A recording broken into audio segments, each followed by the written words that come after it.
ഇന്ന് നമ്മുടെ summer hair growth ചാലഞ്ചിലെ day 13 ആണ്. നമ്മുടെ മുടി നന്നായിട്ട് തഴച്ച് വളരാൻ വേണ്ടിയിട്ട്, മുടി കൊഴിച്ചിലൊക്കെ നന്നായിട്ട് കുറയ്ക്കാൻ വേണ്ടിയിട്ട്, മുടിക്ക് നല്ല ഉള്ളും തിക്കൊക്കെ നന്നായിട്ട് കൂടാൻ സഹായിക്കുന്ന നല്ല അടിപൊളിയായിട്ടുള്ള ഒരു താളിയുടെ വീഡിയോ ആണ് ഇന്ന് നമ്മൾ കാണാനായിട്ട് പോണത്. ഈ ഒരു താളി നമ്മുടെ മുടിയിൽ ഒരുവിധം പ്രശ്നങ്ങളൊക്കെ നന്നായിട്ട് മാറ്റിയെടുക്കാനായിട്ട് സഹായിക്കും. അപ്പോൾ ഇന്ന് നമുക്ക് നമ്മുടെ മുടിയിൽ കുറച്ചൊന്ന് ഓയിലൊക്കെ അപ്ലൈ ചെയ്തിട്ട് ഈ ഒരു താളി എങ്ങനെ ഉപയോഗിക്കേണ്ടതെന്ന് കാണാം. അപ്പോൾ താളി തയ്യാറാക്കേണ്ടത് നമുക്ക് ആവശ്യമായിട്ടുള്ള 2 ടേബിൾ സ്പൂണുകൾ കരിഞ്ജീരകം, അതിലേക്ക് 1 ടേബിൾ സ്പൂണോളം ഉലുവയും കൂടി ചേർത്തിട്ട് നന്നായിട്ട് തലേ ദിവസം ഒന്ന് കുതിർക്കാനായിട്ട് വെക്കാം. ആവശ്യമായിട്ടുള്ളത് ചെമ്പരത്തിപ്പൂവും അതേപോലെ തന്നെ ചുവന്നുള്ളി. ഇതെല്ലാം കൂടി ഒന്ന് അരച്ചെടുത്തതിന് ശേഷം അരിച്ചെടുക്കുക.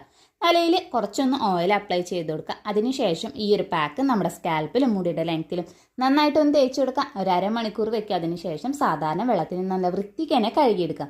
ഡീറ്റെയിൽ ആയിട്ടുള്ള വീഡിയോ ചാനൽ അപ്ലോഡ് ചെയ്തിട്ടുണ്ട്. കാണാത്തവരുണ്ടെങ്കിൽ അതൊന്ന് കണ്ടോക്കുക. ഈ ഒരു വീഡിയോ ഇഷ്ടമായ ചാനൽ ഒന്ന് സബ്സ്ക്രൈബ് ചെയ്യുക. നമുക്കിനി അടുത്ത വീഡിയോയിൽ കാണാം.